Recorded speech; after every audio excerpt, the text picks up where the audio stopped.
तो आज की यह वीडियो देखने के बाद आप सभी लोगों का क्लास 10 बायोलॉजी का जो प्रकाश संश्लेषण टॉपिक है इसमें कोई भी डाउट नहीं रहने वाला भैया। क्योंकि देखिए यहाँ पर इस पूरे टॉपिक का मैं पोस्टमार्टम करने वाला हूँ, यानी एक एक चीज मैं आपको बताने वाला हूँ। देखिए सबसे पहले किस तरीके से आपके बोर्ड एग्जाम में प्रश्न पूछे जाएंगे वो मैं आपको बताऊंगा, ठीक है। ये सब कुछ आपको बताऊंगा, ठीक है। जैसे कि देखिए 9 तरीके से प्रश्न पूछा जाएगा भाई, ठीक है। इसके बाद देखिए डियर स्टूडेंट, आपको प्रकाश संश्लेषण होता क्या है, ये पौधे में क्यों होता है, कैसे होता है, वो सब कुछ बताऊंगा। इसके बाद में प्रकाश संश्लेषण की परिभाषा बताएंगे, ठीक है। तो ये पूरा जो कंप्लीट टॉपिक आप सभी लोगों को इस वीडियो में देखने को मिलेगा, रिएक्शन भी देखने को मिलेगी और इसके जो भी फिगर हैं वो भी आपको देखने को मिलेंगे। और इस तरीके से पूरा टॉपिक आपको इस वीडियो में देखने को मिलेगा। पूरा टॉपिक का नोट्स पीडीएफ भी आपको दिया जाएगा। So hello everyone, this is Hitesh भैया। स्वागत है आप सभी लोगों का F24 क्लासेस की एक नई वीडियो में। तो स्टूडेंट, जैसा कि आप सभी लोग जानते हो कि आपके जो पेपर हैं भाई साहब वो फरवरी में होने वाले हैं, ठीक है। अब मैंने क्या किया था कि आप लोगों के लिए क्लास 10 साइंस के जितने भी इंपॉर्टेंट टॉपिक थे उसको मैंने बता दिया था कि भाई साहब आपको क्या करना है। फिजिक्स के लिए आपको कौन से टॉपिक तैयार करने हैं, ठीक है। और मैंने आपको केमिस्ट्री के लिए भी टॉपिक बता दिए थे। इसके साथ साथ मैंने क्लास 10 बायोलॉजी के भी टॉपिक बता दिए थे। जिन लोगों ने अभी तक फिजिक्स के कौन से इंपॉर्टेंट टॉपिक हैं नहीं देखे हैं, केमिस्ट्री के कौन से इंपॉर्टेंट टॉपिक हैं नहीं देखे हैं, इसके साथ साथ बायोलॉजी के इंपॉर्टेंट टॉपिक कौन से हैं अगर ये भी नहीं देखे हैं, तो इन तीनों वीडियो का लिंक मैं डिस्क्रिप्शन में डाल दूंगा। फिलहाल आज के इस वीडियो पर स्टूडेंट देख लो, मैं बात करने वाला हूं बायोलॉजी के एक मोस्ट इंपॉर्टेंट टॉपिक का पोस्टमार्टम। ये पूरा टॉपिक आपका पूरा टॉपिक पढ़ लेने के बाद में प्रकाश संश्लेषण से कोई भी प्रश्न आपका नहीं छूटेगा। चाहे वो प्रश्न आपका MCQ में पूछा जाए स्टूडेंट, चाहे वो प्रश्न 4 नंबर में पूछा जाए, चाहे वो प्रश्न 6 नंबर में पूछा जाए, कोई भी प्रश्न प्रकाश संश्लेषण से बनने वाला कोई भी प्रश्न आपका इस टॉपिक से बाहर नहीं जाएगा, ठीक है। तो इस पूरी वीडियो को कंप्लीट देखना, पूरा डाउट क्लियर हो जाएगा। क्या का आप पूरा जो भी डाउट है ना बायोलॉजी से लेकर के पूरा डाउट क्लियर हो जाएगा, कोई भी प्रश्न बाहर नहीं जाएगा और आप सभी लोग बोर्ड एग्जाम में 101% पूरा का पूरा पेपर करके आओगे, ठीक है। तो चलिए स्टार्ट करते हैं इस टॉपिक को। और सबसे पहले आपको मैं बता देता हूं कि अगर आप लोगों ने हमारे चैनल को सब्सक्राइब नहीं किया है तो चैनल को सब्सक्राइब जरूर कर लीजिएगा, ठीक है। क्योंकि इस चैनल पर आपको डेली इंपॉर्टेंट क्वेश्चन और इंपॉर्टेंट टॉपिक से रिलेटेड वीडियोज देखने को मिलती रहेंगी। सबसे पहले देखिए प्रकाश संश्लेषण जो हमारा टॉपिक है, इसमें सबसे पहले जो प्रश्न पूछा जा सकता है भैया वो इस तरीके से आएगा कि प्रकाश संश्लेषण की क्रिया का संक्षेप में वर्णन कीजिए। अब माय डियर स्टूडेंट, अगर आप सभी लोगों को इसकी पूरी PDF चाहिए है ना, कि भैया हमको ये पूरी PDF मिल जाए। अब यहाँ पर मैं आपको दिखा देता हूँ कि ये पूरे क्वेश्चन मैं आपको दिखा देता हूँ। पूरी PDF है, कम से कम 10 से 15 पन्ने की पूरी PDF। अगर आप लेना चाहते हो तो भाई साहब आपको डिस्क्रिप्शन में एक लिंक दे रखा है, वहां से आप इस पूरी PDF को परचेस कर सकते हो, ठीक है। PDF का प्राइस इतना कम है कि आप लोग उससे कम रुपए में आप लोग अपने जो समोसे हो गए, फिंगर हो गया, ठीक है, पिज़्ज़ा हो गया, उससे बहुत कम रुपए में ये पूरा PDF आपको मिल जाएगा। केवल और केवल आपको रुपए पे करने पड़ेंगे, मात्र इतने मनी आपको पे करना पड़ेगा और आपको ये पूरा PDF मिल जाएगा, ठीक है। तो चलिए सबसे पहले किस तरीके से प्रश्न आ सकता है मैंने आपको बता दिया है। अब देखिए आगे ये प्रश्न, यानी इस टॉपिक से प्रश्न किस तरीके से पूछे जा सकते हैं, यहाँ पर देखिए आप लोग, ठीक है। देखिए तो यहाँ देखिए दूसरा टाइप, तीसरा टाइप और चौथा टाइप।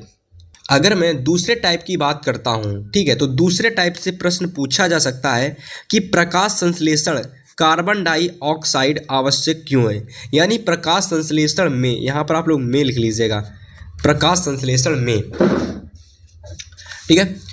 इतना लिख देने के बाद प्रकाश संश्लेषण में कार्बन डाइऑक्साइड आवश्यक क्यों है, दर्शाइए प्रकाश संश्लेषण में मंड की उपस्थिति के लिए आधी पत्ती वाले मोल का प्रयोग आपको दर्शाना है। तो इस तरीके से भी प्रश्न पूछा जा सकता है। ये जो भी प्रश्न है आप सभी लोगों के लिए वेरी इंपॉर्टेंट है, ठीक है। केवल इन प्रश्नों को एक बार अच्छे से आपको देख लेना है कि किस किस तरीके से इस टॉपिक से प्रश्न आपके परीक्षा में आएंगे। इस पूरे टॉपिक को अच्छे से पढ़ लीजिए, सारे के सारे क्वेश्चन आपको इस टॉपिक से ही देखने को मिलेंगे, ठीक है। फिर तीसरे तरीके से प्रश्न पूछेगा कि प्रकाश संश्लेषण किसे कहते हैं। प्रकाश संश्लेषण में कार्बन डाइऑक्साइड की आवश्यकता को दर्शाइए, वो भी चित्र की सहायता से। ठीक है, तीसरे टाइप से प्रश्न इस तरीके से पूछा जा सकता है। इसके बाद चौथा टाइप है कि प्रकाश संश्लेषण किसे कहते हैं। प्रकाश संश्लेषण में सूर्य के प्रकाश की आवश्यकता को दर्शाइए चित्र की सहायता से। ठीक है, यानी भैया प्रकाश संश्लेषण किसे कहते हैं वो तो नॉर्मल हो गया। अब प्रकाश संश्लेषण में जो सूर्य होता है उसकी आवश्यकता, यानी सूर्य के प्रकाश की आवश्यकता क्यों पड़ती है, उसको हम लोगों को क्या करना है, दर्शाना है। ठीक है, तो ये हो गया आपका टॉपिक नंबर मतलब क्वेश्चन नंबर पूछने का चौथा। फिर पांचवें तरीके से प्रश्न पूछा जा सकता है कि प्रकाश संश्लेषण क्या है, इसकी क्रियाविधि का वर्णन कीजिए, यानी प्रकाश संश्लेषण की पूरी क्रियाविधि का वर्णन कीजिए। तो ये तो प्रश्न आपको लॉन्ग में देखने को मिलेगा। ठीक है, ये तो प्रश्न आपको लॉन्ग में देखने को मिलेगा। इसके बाद 6 नंबर पूछा जाएगा कि प्रकाश संश्लेषण की परिभाषा यानी डेफिनेशन एवं इसके अंतिम उत्पाद बताइए व इसके आवश्यक पदार्थ भी लिखिए। ये प्रश्न आपको स्पेशली 4 नंबर में देखने को मिलेगा। ठीक है, हालांकि ये आप लोगों का दीर्घ प्रश्न बनेगा और ये वाला जो प्रश्न है ये आपका लघु बनेगा। ये प्रश्न लघु बनेगा और ये बनेगा दीर्घ प्रश्न। अदरवाइज 7 नंबर क्वेश्चन की मैं बात करता हूं तो 7 नंबर क्वेश्चन है कि प्रकाश संश्लेषण किसे कहते हैं, यानी जो प्रकाश संश्लेषण होता है वो किसे कहते हैं। प्रकाश संश्लेषण को प्रभावित करने वाले कारक लिखिए। प्रकाश संश्लेषण को प्रभावित करने वाले आपको कारण लिखने हैं। ठीक है, इसके बाद 8 नंबर क्वेश्चन देखिए। 8 नंबर क्वेश्चन, चलिए 8 नंबर क्वेश्चन देखिए आप लोग। प्रकाश संश्लेषण को परिभाषित कीजिए। प्रकाश संश्लेषण को प्रभावित करने वाले कारकों का उल्लेख कीजिए। प्रकाश संश्लेषण की प्रकाशित अभिक्रिया की क्रियाविधि समझाइए। ठीक है, तो ये हो गए 8 तरीके प्रकाश संश्लेषण से जिनसे प्रश्न पूछा जाएगा और इसके बाहर कोई दूसरा टाइप बन ही नहीं सकता प्रश्नों का। ठीक है, अदरवाइज एक और टाइप है प्रश्न का, चलिए उसको मैं आपको बताता हूँ। चलिए अगला टाइप से प्रश्न बन सकता है 9 तरीके से, यानी 9वें तरीके से इस तरीके से प्रश्न पूछा जा सकता है कि प्रकाश संश्लेषण की क्रियाविधि को समझाइए, यानी भैया जो प्रकाश संश्लेषण की जो क्रियाविधि होती है इसको आप समझाइए। ठीक है, प्रकाश संश्लेषण में प्रकाशित तथा अप्रकाशित। ठीक है, अब इसको आप लोग एक में ही लिख दीजिए, अप्रकाशित। ठीक है, तो अप्रकाशित अभिक्रियाओं पर विस्तृत टिप्पणी लिखिए। ठीक है, तो ये हो गया माय डियर स्टूडेंट लास्ट तरीका प्रकाश संश्लेषण से पूछने का क्वेश्चन का। ठीक है, तो लगभग मैंने आपको 1 से, यानी क्वेश्चन की अगर मैं बात करूं तो 1 से लगा करके 9 तरीके से प्रश्न आपका पूछा जा सकता है आपके बोर्ड परीक्षा में। अदरवाइज कोई भी एमसीक्यू हो, कोई भी आपका शॉर्ट क्वेश्चन हो, कोई भी लॉन्ग क्वेश्चन हो, आप बिल्कुल छोड़ के नहीं आओगे। ये पूरा प्रकाश संश्लेषण टॉपिक आपका फिनिश हो जाएगा, बस पूरी कंप्लीट वीडियो को देख लीजिए। ठीक है, चलिए अब यहाँ से आप लोग नोट करना स्टार्ट करेंगे कि भाई प्रकाश संश्लेषण होता क्या है। ठीक है, और इसकी डेफिनेशन क्या होती है, सब कुछ एकदम अच्छे से आपको बताएंगे। ठीक है, सबसे पहले आपको हेडिंग लगाएंगे प्रकाश संश्लेषण क्या है, तो यहाँ पर आपको समझने को मिलेगा कि भैया प्रकाश संश्लेषण आखिर में है क्या। ठीक है, तो देखिए ध्यान से एकदम, सबसे पहले प्रकाश संश्लेषण क्या लिखा है। प्रकाश संश्लेषण हरे पौधों में होने वाली ऐसी उपचायिक क्रिया है। इसको मैं थोड़ा सा हटा देता हूं, फिर से बताता हूं। प्रकाश संश्लेषण क्या है, हरे पौधे में, यानी जो पेड़ पौधे हैं। ठीक है, ये सब कैसे होते हैं, हरे होते हैं। तो पेड़ पौधे आपको तो बेसिकली जो पेड़ पौधे देखने को मिलते होंगे आपके आसपास, ठीक है, जितने भी पेड़ पौधे आप अपने आसपास देखते हो सब हरे होते हैं। ठीक है, तो इन हरे पौधे में क्या होता है, क्लोरोफिल पाया जाता है, क्योंकि ये हरे कलर के होते हैं, इनकी पत्तियों में क्लोरोफिल पाया जाता है। तो वही चीज़ आपको आगे पढ़ने को मिलेगी कि प्रकाश संश्लेषण हरे पौधे में होने वाली, कैसे पौधों में, हरे पौधे में होने वाली ऐसी उपचायिक क्रिया है जिसके द्वारा अकार्बनिक सरल यौगिक जैसे जल हो गया और कार्बन डाइऑक्साइड हो गई, ये कैसे अणु हैं, तो भैया ये आप लोगों के अकार्बनिक सरल यौगिक हैं, जैसे कि H2O हो गया।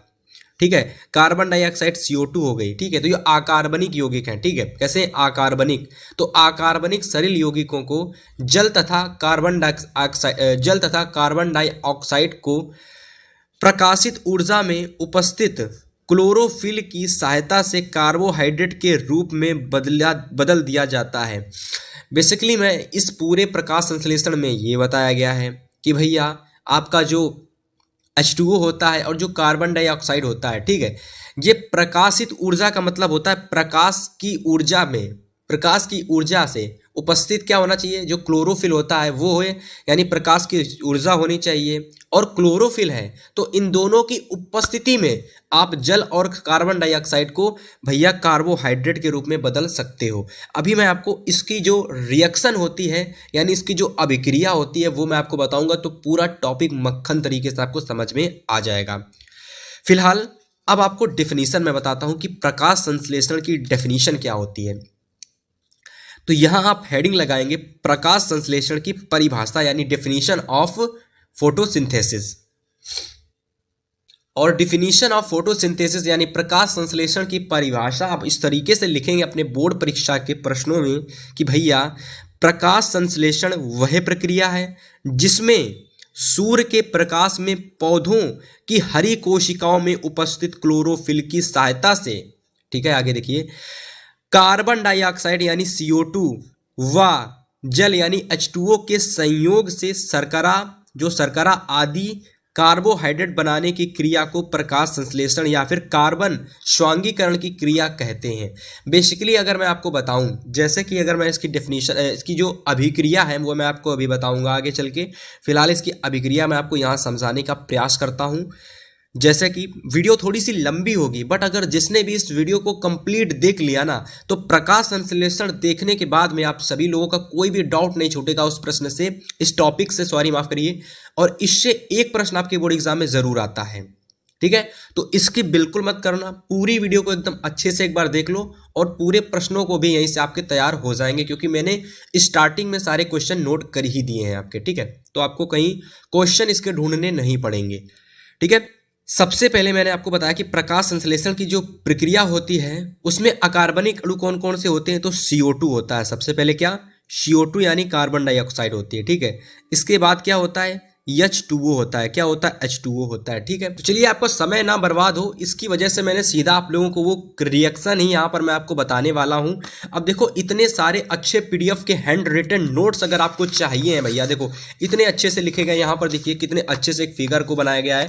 ये पूरी जो PDF है स्टूडेंट आप लोगों को बिल्कुल आपको कुछ नहीं करना, मात्र 5 रुपीज़ आपको पे करने हैं। कहाँ पे पे करने हैं, ये पूरी PDF आपको मिल जाएगी, डिस्क्रिप्शन में दिए गए लिंक पर आपको क्लिक करना है। मात्र 5 रुपये UPI फ़ोन पे कहीं से अगर आप पे कर देंगे भाई साहब, तो आपको ये पूरा PDF का नोट्स मिल जाएगा और इसको आप भैया तैयार कर लीजिएगा, ठीक है।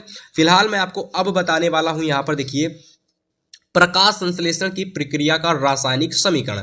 जो मैंने अभी आपको प्रकाश संश्लेषण की अभिक्रिया समझाई थी ना कि कैसे होती है, क्या होती है, ठीक है। अब उसकी रिएक्शन को समझो, ठीक है, क्योंकि ये बोर्ड एग्जाम में आती है। देखो सबसे पहले यहाँ देखो ध्यान से एकदम कि जो प्रकाश संश्लेषण की जो प्रक्रिया का रासायनिक समीकरण है ना, वो कैसे समझना आपको। देखो सबसे पहले क्या होता है कि जो CO2 होती है, CO2 ये हमें कहाँ से मिलती है, ये हमें वायुमंडल से मिलती है। कहाँ से, वायुमंडल से मिलती है, ठीक है। CO2 कहाँ पर पाई जाती है, कार्बन डाइऑक्साइड वायुमंडल में पाई जाती है, तो वो हमें वहाँ से मिल जाती है। ये वाटर हो गया, ये हमको कहाँ से मिलता है, तो ये भी हमको कहाँ से मिल जाता है, पेड़ों को। मतलब स्पेशली ये जो प्रकाश संश्लेषण की प्रक्रिया होती है ये किस में होती है, तो प्रकाश संश्लेषण की प्रक्रिया जो होती है पेड़ पौधे में होती है। किसमें, पेड़ पौधे में होती है। तो जो पेड़ पौधे होते हैं वो कार्बन डाइऑक्साइड वायुमंडल से ले लेते हैं। वाटर की अगर मैं बात करता हूँ तो वाटर ये लोग जमीन से ले लेते हैं, जैसे कि यहाँ पर जो आसपास भरा होता है जमीन में, वहाँ से ये वाटर ले लेते हैं। सूर्य के प्रकाश, ये आपको सूर्य दे रखा है, तो सूर्य के प्रकाश लाइट की उपस्थिति से ये क्या लेते हैं, प्रकाश लेते हैं, ठीक है। अब ये जो आपको पत्ती दिख रही है ना, तो पत्ती में पाया जाता है क्लोरोफिल। क्या पाया जाता है मेरा भाई, क्लोरोफिल पाया जाता है, ठीक है। अब क्लोरोफिल और लाइट की उपस्थिति यानी प्रकाश की उपस्थिति होने के कारण CO2 और H2O बदल जाते हैं कार्बनिक यौगिक यानी कार्बनिक यौगिक शर्करा कह सकते हो, या फिर कार्बनिक यौगिक में बदल जाते हैं जिसमें ग्लूकोज बनता है और ऑक्सीजन निकलती है। और ये जो पूरी प्रक्रिया होती है इसको हम लोग कहते हैं प्रकाश संश्लेषण की प्रक्रिया, और इसी को बोलते हैं प्रकाश संश्लेषण का रासायनिक समीकरण। अब स्टूडेंट आप बताइए कि आपको ये समीकरण समझ में आया कि नहीं समझ में आया। बहुत आसान समीकरण है। CO2 और H2O लाइट और क्लोरोफिल की उपस्थिति में ग्लूकोज और ऑक्सीजन का निर्माण करते हैं। ठीक है, तो उम्मीद करता हूं भैया ये आपको पूरा रासायनिक समीकरण समझ में आया होगा। अब चलिए आप नेक्स्ट हेडिंग लगाएंगे स्टूडेंट, अगली हेडिंग प्रकाश संश्लेषण की प्रक्रिया का वर्णन। क्या लगाएंगे? प्रकाश संश्लेषण की प्रक्रिया का वर्णन करेंगे। ठीक है, तो सबसे पहला पॉइंट आप लिखेंगे इसमें कि प्रकाश संश्लेषण के लिए सूर्य का प्रकाश तथा क्लोरोफिल की उपस्थिति आवश्यक है। यदि सूर्य का प्रकाश और क्लोरोफिल ना हो तो ये प्रक्रिया आपकी संभव नहीं होगी। सेकेंड पॉइंट की अगर मैं बात करता हूं, सेकेंड पॉइंट आपका क्या है? तो सेकेंड पॉइंट आप लोगों का है कि क्लोरोफिल द्वारा प्रकाश ऊर्जा अवशोषित की जाती है। यानी जो क्लोरोफिल जो काम करती है वो क्या करती है? प्रकाश ऊर्जा को अवशोषित कर लेती है। क्या कर लेती है? प्रकाश ऊर्जा को अवशोषित कर लेती है, जिससे कि यह प्रक्रिया और अच्छे से होती है। ठीक है, यदि क्लोरोफिल ना हो तो जो प्रकाश ऊर्जा होती है इसका कोई भी फायदा पत्तियों में नहीं होगा। क्लोरोफिल के होने से ही एक प्रकार से प्रकाश ऊर्जा अवशोषित होती है। जैसे कि अगर मैं बात करूं तो जैसे कि जमीन में अगर पानी है तो अगर सूर्य निकलेगा तभी पानी सूखेगा, वरना पानी नहीं सूखेगा। ठीक है, यानी पानी तभी अवशोषित होगा, पानी तभी हवा बन के ऊपर जाएगा, वाष्प बन के ऊपर जाएगा जब सूर्य की किरणें जमीन पर पड़ेंगी, पानी पर पड़ेंगी, तभी जो पानी है वाष्प बन के ऊपर जाएगा। उसी तरीके से क्लोरोफिल भी जरूरी होती है। ठीक है, फिलहाल तीसरा पॉइंट है कि सूर्य के प्रकाश की विकिरण ऊर्जा रासायनिक ऊर्जा के रूप में बदलकर खाद्य पदार्थों में संचित हो जाती है। ठीक है, इसके बाद 4 नंबर पॉइंट है कि वायुमंडल की कार्बन डाइऑक्साइड, यानी जो वायुमंडल में उपस्थित कार्बन डाइऑक्साइड यानी जो CO2 होती है, से क्या होता है? कार्बन व ऑक्सीजन प्राप्त किए जाते हैं। कार्बन प्राप्त होता है और ऑक्सीजन, और ये जो ऑक्सीजन O2 होता है इसका इस्तेमाल स्टूडेंट हम लोग करते हैं। और इसी वजह से हम लोग कहते हैं कि यदि पेड़ पौधे अधिक होंगे तो ऑक्सीजन जो है वो अधिक मात्रा में भी पाई जाएगी और उससे बीमारियां भी कम होंगी। ठीक है, यही कारण होता है कि पेड़ पौधे हम लोग ज्यादा लगाते हैं।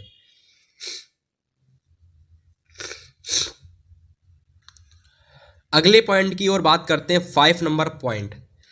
तो पॉइंट नंबर 5 हमारा है कि जल से हाइड्रोजन ली जाती है। यानी जो जल होता है H2O, इससे क्या लिया जाता है?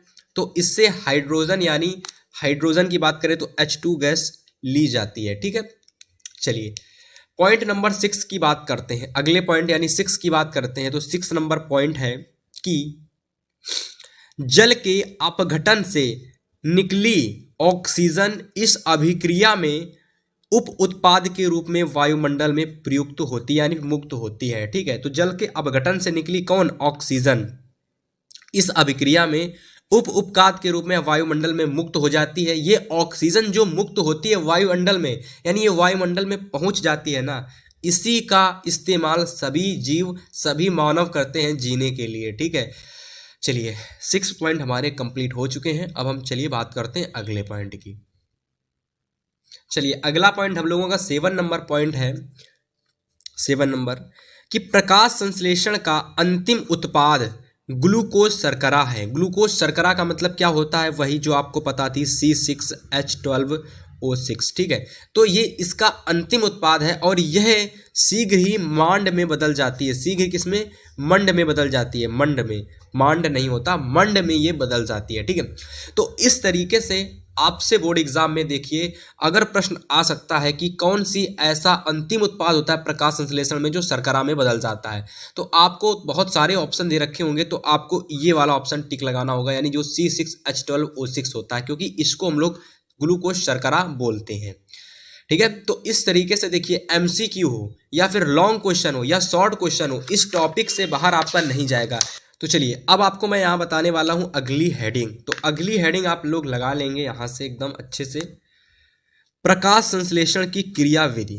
प्रकाश संश्लेषण की क्रियाविधि, तो प्रकाश संश्लेषण की क्रियाविधि में आप क्या लिखेंगे? तो बेसिकली मैं आपको बताऊं तो ये जो प्रक्रिया होती है टोटल 2 प्रकार की होती है, यानी 2 टाइप्स ऑफ, यानी 2 तरीके से ये होती है। जिसमें अगर मैं आपको बताऊं तो पहला तरीका होता है ये, ठीक है, पहला तरीका ये होता है और दूसरा तरीका होता है ये।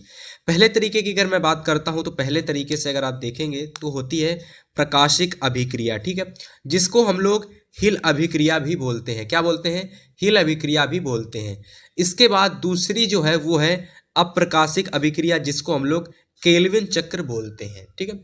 तो ये दो प्रकार की आपको प्रकाश संश्लेषण में क्रियाविधि पढ़नी पड़ेंगी, ठीक है। अगर आप नहीं पढ़ेंगे तो क्वेश्चन अधूरा रह जाएगा और मोस्ट इंपॉर्टेंट क्वेश्चन यहाँ से पूछे जाते हैं, ठीक है। तो चलिए यहाँ से नोट करेंगे कि प्रकाश संश्लेषण की क्रियाविधि दो चरणों में होती है, तो प्रकाशिक अभिक्रिया या हिल अभिक्रिया, दूसरी अप्रकाशिक अभिक्रिया या फिर केल्विन चक्र, ठीक है। तो यहाँ पर आप सभी लोगों को एक फिगर देखने को मिल जाएगा प्रकाश संश्लेषण अभिक्रिया का सारांश, यानी जिससे आप दोनों प्रकार की रिएक्शन समझ सकते हो कि इसी से इस फिगर में आपकी समझ में आएंगी, ठीक है। फिलहाल इस फिगर को आप चाहो तो स्क्रीनशॉट ले लो, और जो लोग 5 रुपये पे करके इसका PDF ले लेंगे ना, तो आपको ना तो कोई चीज़ नोट करनी पड़ेगी ना तो आपको कुछ करना पड़ेगा, बस इस वीडियो को देखने के बाद सीधा PDF आपको मिल जाएगा और विद सॉल्यूशन के साथ में है। 5 रुपये बस पे कर दोगे, पूरा आपको जो PDF का नोट्स है वो मिल जाएगा, ठीक है। अब जो भी पे करते हो उससे आपके लिए ही ये नोट्स तैयार किए जाते हैं, जिससे कि आपके लिए नई वीडियो कल दूसरी वीडियो आ सके, ठीक है। और कुछ एक्स्ट्रा फीस आपसे चार्ज नहीं की जाती है, ठीक है।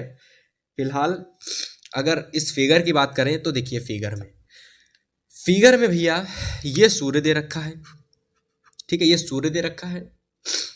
यहाँ पर 3 प्रकार की लाइनें दे रखी हैं, प्रकाश प्रेरित क्रियाएं दे रखी हैं, ATP NADP2H दे रखा है, अप्रकाशित क्रियाएं CO2 शर्करा, बाकी चीज दे रखी है।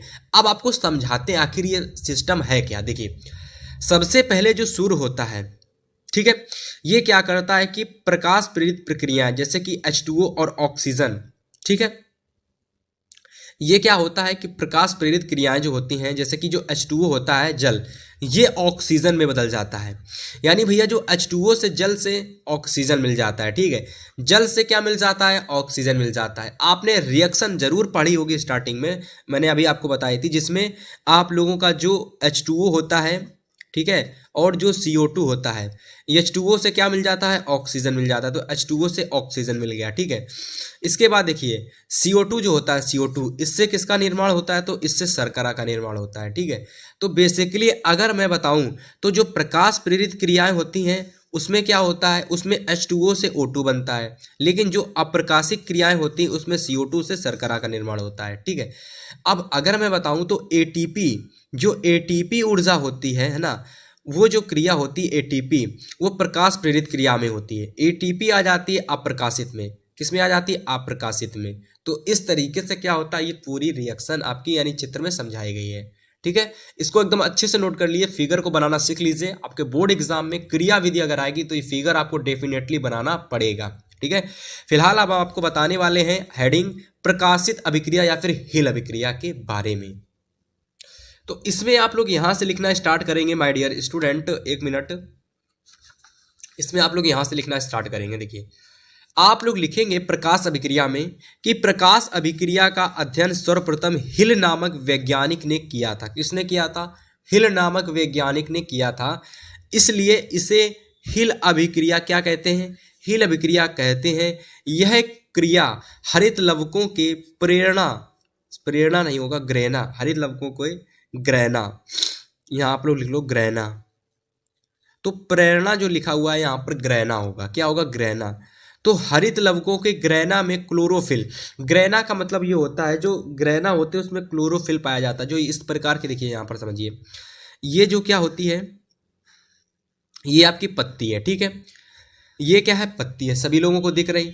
तो पत्ती में जो इस तरीके से जो ये आपको ढांचे दिखते हैं ना, ये कुछ इस तरीके के ढांचे, तो ये लकीर, ये आपकी लाइन दिखी, ये लाइन दिखी, ये लाइन दिखी, तो ये जो लाइन होती है ना, ये लाइन, इसको हम लोग बोलते हैं ग्रहणा, और इस ग्रहणा के अंदर हरित लवक पाए जाते हैं, ठीक है।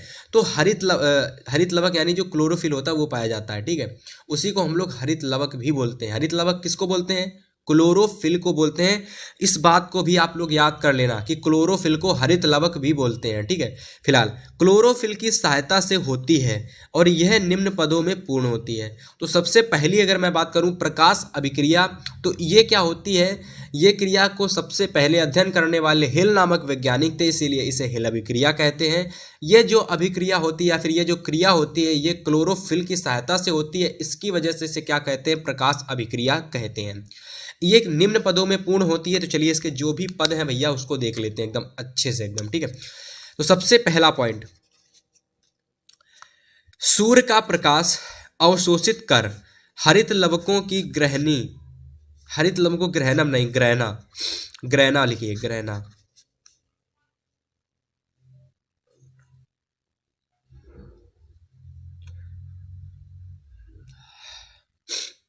तो हरित लवकों की ग्रहणा में उपस्थित जो पवन हरित सक्रिय जो हरित लवकों के, जैसे मतलब जो आपके हरित लवक होते हैं इसमें ग्रहणा पाए, ग्रहणा में हरित लवक होते हैं, ये कैसे हो जाते हैं, ये सक्रिय हो जाते हैं, ठीक है। इसको पवन को काट लीजिए, उपस्थित हरित लवक, हरित लवक लिख लीजिए यहाँ पर हरित लवक, तो हरित लवक सक्रिय हो जाता है और एडीपी, एडीपी लिखिए एडीपी, ठीक है। एडीपी से क्या होता है, एडीपी अणु से एटीपी अणु का निर्माण होता है और एटीपी में क्या होता है कि प्रचुर मात्रा में ऊर्जा संचित रहती है, फिर संचित हो जाती है, ठीक है। तो पहला पॉइंट तो ये हो गया।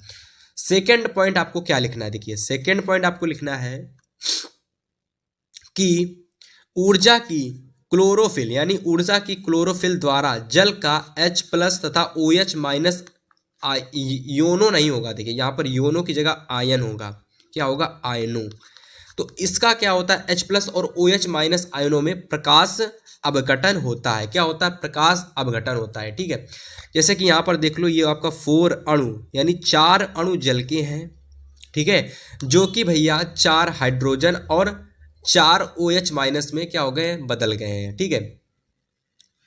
इसके बाद देखिए तीसरा पॉइंट कि जल के अणु होते हैं, जल के प्रकाश अपघटन से यानी जल के प्रकाश अपघटन से OH जो होता है, जो OH-, ये जो OH आपका होता है ना, इस पर क्या होता है, परस्पर मिलकर अपनी ऑक्सीजन बनाते हैं। ये देखिए यहाँ पर समझिए, जैसे कि यहाँ पर ये जो OH है ये एक OH है, लेकिन ये 4 अणु दे रखे हैं, यानी ये 4 अणु ही आपस में मिल करके क्या होते हैं भैया, ऑक्सीजन गैस के रूप में मुक्त होकर स्टोमेटा द्वारा बाहर निकल जाते हैं। तो ये ऑक्सीजन बनाते हैं और जल बनाते हैं। तो OH आयन परस्पर मिलकर अपनी ऑक्सीजन बनाते हैं और ऑक्सीजन गैस के रूप में मुक्त स्टोमेटा द्वारा बाहर निकल जाती है। तो देखिए जल के अपघटन से प्राप्त जो OH होता है ना, जैसे यहाँ पर हमने जल का अपघटन किया तो OH+ आयन मिला और OH- आयन मिला। अब ये जो OH- आयन होता है इसका क्या होता है, इसका भी अपघटन होता है, संघनन होता है। अपघटन या संघनन एक ही बात होती है। तो इसका संघनन या अपघटन होता है जिससे कि जल मिलता है और ऑक्सीजन प्राप्त होती है, ऑक्सीजन स्टोमेटा द्वारा बाहर निकल जाती है। चलिए अब हम आपको बताते हैं अगले पॉइंट। तो अगले पॉइंट में आप लिखेंगे कि जल के प्रकाश अपघटन से मुक्त हाइड्रोजन आयनों से उत्तेजित इलेक्ट्रॉन्स निकलते हैं, जो इलेक्ट्रॉन्स स्थानांतरण प्रणाली के द्वारा, ठीक है, ऊर्जा को एटीपी रूप में मुक्त करते हैं। इस क्रिया में H+ आयन नड़प नहीं होगा, H+ आयन को NADP2H2 में अपचयित करते हैं, ठीक है। तो ये हो गया आपका 4 नंबर पॉइंट। और इसके बाद आप थोड़ा सा और इसी में लिखोगे कि ADP से ATP के निर्माण को फोटोफास्फोरिलेशन कहते हैं। और इसके बाद देखिए ये क्या लिखा हुआ है, हेमफास्फोरिलेशन कहते हैं। और इस पूरी प्रक्रिया को हेमफास्फोरिलेशन कहते हैं, हेमफास्फोरिलेशन कहते हैं, ठीक है, हेमफास्फोरिलेशन, ठीक है, ये कहते हैं। फिलहाल 4 नंबर पॉइंट तक उम्मीद करता हूं सभी को एकदम अच्छे से समझ में आ गया होगा। तो अब आप लोग नेक्स्ट हेडिंग लगाएंगे अप्रकाशित अभिक्रिया या फिर केल्विन चक्र। और इसमें सबसे पहले आप ये लिखेंगे जो आपको यहाँ पर दिख रहा है, ठीक है, क्या लिखा हुआ है यहाँ पर देखिए, यहाँ लिखा हुआ है कि इस अभिक्रिया का अध्ययन सर्वप्रथम ब्लैकमैन नामक वैज्ञानिक ने किया था, ठीक है, इसलिए इसे हम लोग बोलते हैं ब्लैकमैन अभिक्रिया, ठीक है। अब यह जो अभिक्रिया होती है हरित लवकों के स्ट्रोमेटा में, अब देखिए यहाँ पर हरित लवक के स्ट्रॉम में होती है। कहाँ पर होती है? हरित लवक के स्ट्रॉम में होती है। ठीक है, इसमें प्रकाश की आवश्यकता नहीं होती और इस अभिक्रिया में CO2 के अपचयन से क्या होता है? कार्बोहाइड्रेट बनता है। CO2 यानी कार्बन डाइऑक्साइड के अपचयन से कार्बोहाइड्रेट बनता है। तो इसको हम लोग क्या बोलते हैं? अप्रकाशिक अभिक्रिया कहते हैं, क्योंकि ये प्रकाश की उपस्थिति में नहीं होती है। ठीक है, फिलहाल इसके जो अब पॉइंट हैं उसकी बात करते हैं। सबसे पहला इसका जो पॉइंट आप लिखेंगे कि CO2 के 6 अणु की जगह आप अणु लिखेंगे, अणु नहीं लिखेंगे। तो CO2 के 6 अणु कोशिकाओं में उपस्थित रिबुलोज जिसको हम लोग बोलते हैं डाइफॉस्फेट, रिबुलोज डाइफॉस्फेट जिसको हम लोग RDP बोलते हैं, से सहयोग करके 12 अणु PGA जिसको हम लोग बोलते हैं फास्फोग्लाइसरिक PGA फास्फोग्लाइसिक अम्ल बनाते हैं। बेसिकली अगर मैं बात करूं, CO2 के जो 6 अणु होते हैं, ठीक है, कोशिकाओं में जो उपस्थित जो RDP होता है ना, कोशिकाओं में जो RDP उपस्थित होता है उससे सहयोग कर लेते हैं और 12 अणु बना लेते हैं। किसके? PGA के बना लेते हैं। सिंपल सी भाषा में बताएं तो CO2 के भैया 6 अणु RDP से संयोग कर लेते हैं। CO2 के 6 अणु जो होते हैं RDP से संयोग कर लेते हैं और 12 अणु बना लेते हैं PGA के। तो पहला पॉइंट क्लियर हो गया। सेकेंड पॉइंट आप लिखेंगे कि फास्फोग्लाइसरिक यानी PGA, ये क्या होता है? PGA जो अम्ल होता है ये NADP2H2 से, है ना, हाइड्रोजन प्राप्त करके ये PGAL यानी फास्फोग्लिसरल्डिहाइड ये बनाता होगा। ठीक है, चलिए आगे देखते हैं फिलहाल क्या है। तो यहां पर आपका क्या होता है? में परिवर्तित हो जाता है तथा NADP पुनः प्रकाश अभिक्रिया में उत्पन्न हाइड्रोजन आयनों का ग्रहण करने के लिए स्वतंत्र हो जाता है। ठीक है, इसके बाद देखिए तीसरा पॉइंट है कि फास्फोग्लिसरल्डिहाइड अणुओं में 10 अणु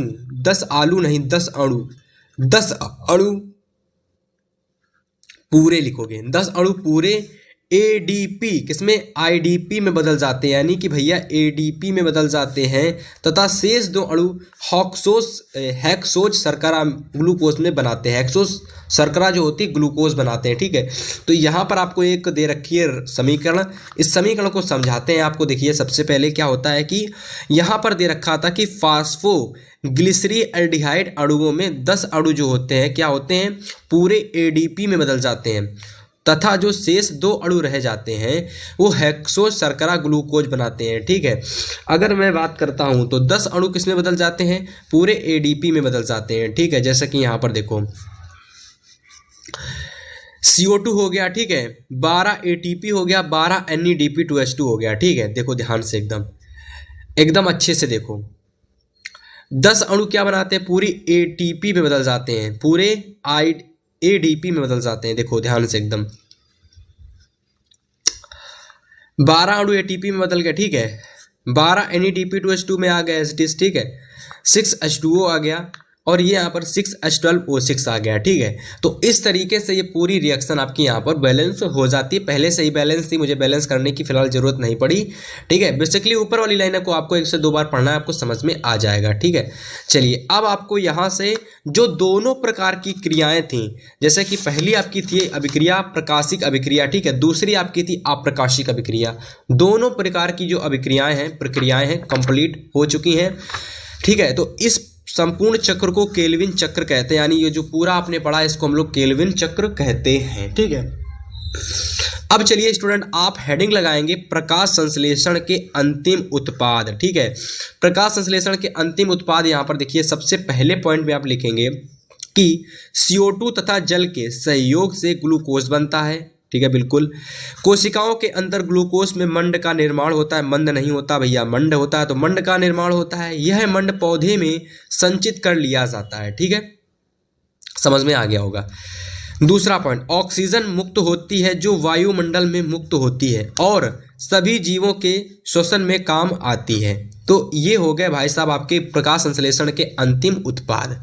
अब चलिए आप हेडिंग लगा लेंगे यहाँ से प्रकाश संश्लेषण के लिए आवश्यक पदार्थ, प्रकाश संश्लेषण के लिए आवश्यक पदार्थ। और प्रकाश संश्लेषण के लिए आवश्यक पदार्थ में आप क्या लिखेंगे कि पौधे को भोजन निर्माण के लिए निम्नलिखित पदार्थ की आवश्यकता होती है, जैसे कि प्रकाश, सूर्य का प्रकाश, कार्बन डाइऑक्साइड, क्लोरोफिल या फिर पर्णहरिण जिसको बोलते हैं, और जल तथा पानी। तो ये चीज़ें होती हैं जो पौधे में भोजन निर्माण के लिए आवश्यक होती हैं। ठीक है, अब चलिए यहाँ तक आपने अगर पूरा वीडियो देख लिया है तो इसके बाद में माय डियर स्टूडेंट आप लोगों का प्रकाश संश्लेषण से 2 और टॉपिक पूछे जाते हैं, जिसमें सबसे पहले प्रकाश संश्लेषण की क्रिया के लिए सूर्य प्रकाश की आवश्यकता होती है। इसका प्रदर्शन यानी प्रकाश संश्लेषण में सूर्य का प्रकाश क्यों आवश्यक होता है, आप पर एग्जाम में डायरेक्ट प्रश्न पूछा जाता है। ठीक है, इसके बाद अदरवाइज एक उसका फिगर भी होता है। ठीक है, उसका फिगर भी होता है। इसके बाद एक और प्रश्न आता है जिसमें प्रकाश संश्लेषण के लिए कार्बन डाइऑक्साइड की आवश्यकता का प्रदर्शन पूछा जाता है, और ये दोनों प्रश्न बहुत इंपॉर्टेंट हैं। तो इस तरीके से आज की वीडियो को इतना ही रखते हैं, और इन दोनों टॉपिकों को कल की वीडियो में बताएंगे। तो कल की वीडियो आज की वीडियो से भी ज़्यादा इंपॉर्टेंट होगी, क्योंकि कल की वीडियो में आपको 2 ऐसे क्वेश्चन मिलेंगे जो सीधा बोर्ड एग्जाम में आते हैं। फिलहाल इस वीडियो में बताए गए जो भी चीज़ें मैंने आपको बताई, वहां से आपको short question, long question, very short, सभी प्रकार के क्वेश्चन आपको जरूर देखने को मिलेंगे। इस वीडियो को कंप्लीट देखना। वीडियो पसंद है वीडियो को लाइक करना, शेयर करेगा ना। मिलेंगे आपसे नेक्स्ट वीडियो में, तब तक के लिए गुड बाय।